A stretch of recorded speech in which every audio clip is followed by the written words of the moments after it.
क्या है? संख्याएं तो लिखी है इसके ऊपर, 1 से लेके 100 तक संख्या लिखी है।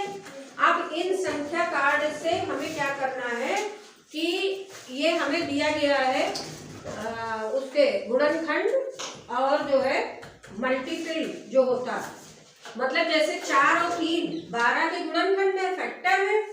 तो 12 क्या है? 4 और 3 का गुणक है ना भाई। देखो ऐसे जैसे ये 12 लिखा है, ठीक है, 12 को हमें गुणनखंड इसके क्या हुए?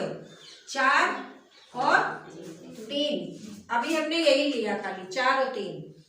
4 और 3 को जब हम गुणा करते हैं तो हमें 12 मिलता है, ठीक है ना। तो ये तो हमारे हुए गुणनखंड, क्या हुए? गुणनखंड, या हम इंग्लिश में इनको लिख दे, क्या हुआ? फैक्टर। ये फैक्टर्स है। अब चाहे हम 6 का 6 का 2 में करें तो भी 12 मिलेगा कि नहीं? तो 12 को हम क्या कहते हैं?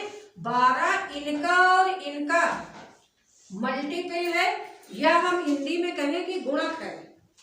4 को 3 बार गुणा करने से हमें क्या मिल रहा है? 12। तो यानी कि ये हमारा क्या है? गुणक कह ले इसे, और ये सभी का होगा। देखो 4 का भी मल्टीपल 12 है, 3 का भी मल्टीपल 12 है, और 6 का भी मल्टीपल 12 है ना भाई। 6 को हम किसी चीज से मल्टीप्लाई कर रहे हैं तो हमें 12 मिल रहा है, 2 से कर रहे हैं तो 12 मिल रहा है, और 12 का 1 में कर रहे हैं तो भी हमें 12 मिल रहा है, ठीक है।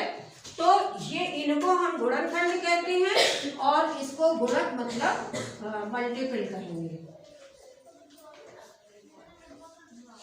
ठीक है ना। ये खंड, हम किसी भी चीज को खंड कैसे करते हैं?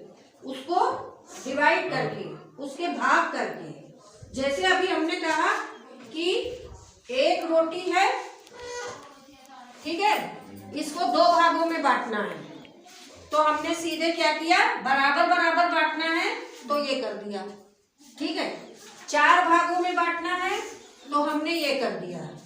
अब अगर हमें जोड़ की प्रक्रिया से समझाना होता है कि 8 को 2 भागों में बांटो, तो हम लोग क्या करते? 4 घन 4, 4 और 4 को जोड़े तो 8। तो ये इसके धनात्मक धन के खंड किए हमने, खंड खंड तोड़ दिया है ना उसको। इसी तरह से जब हम गुणे के खंडों में तोड़ते हैं, इसीलिए इसको क्या कहते हैं? गुणनखंड, कि गुणा करने पर हमको वो संख्या प्राप्त होनी चाहिए, ठीक है। अब सबको समझ में आ रहा है ना? चाहे 16 का आ जाए, चाहे 22 का आ जाए, चाहे 25 का आ जाए। अच्छा बताओ, अगर 28 है संख्या, इसका क्या होगा गुणनखंड? वेरी गुड, 7 गुणे 4। और भी कुछ हो सकते हैं गुणनखंड इसके?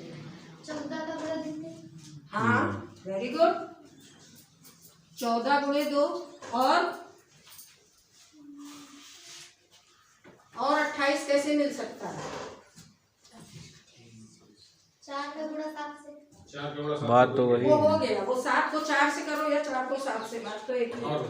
28 का गुणा 1 से 7। 28 का गुणा 1 से, सही है। और बताओ? और कोई नहीं। और नहीं होगा? और होगा? नहीं होगा, है ना। 7 चौक 28, 14 दूनी 28, 28 एकम 28, ठीक है। अब ये जो कार्ड आप सोच रहे हो कि ये हमें ऐसे कैसे दे दिए गए, इससे हम गुणनखंड कैसे कर सकते हैं? हम कर सकते हैं, एक गेम के थ्रू करेंगे, ठीक है। जो 2 लोग खेलेंगे इसको और देखते हैं कि किसके अंक ज्यादा आते हैं।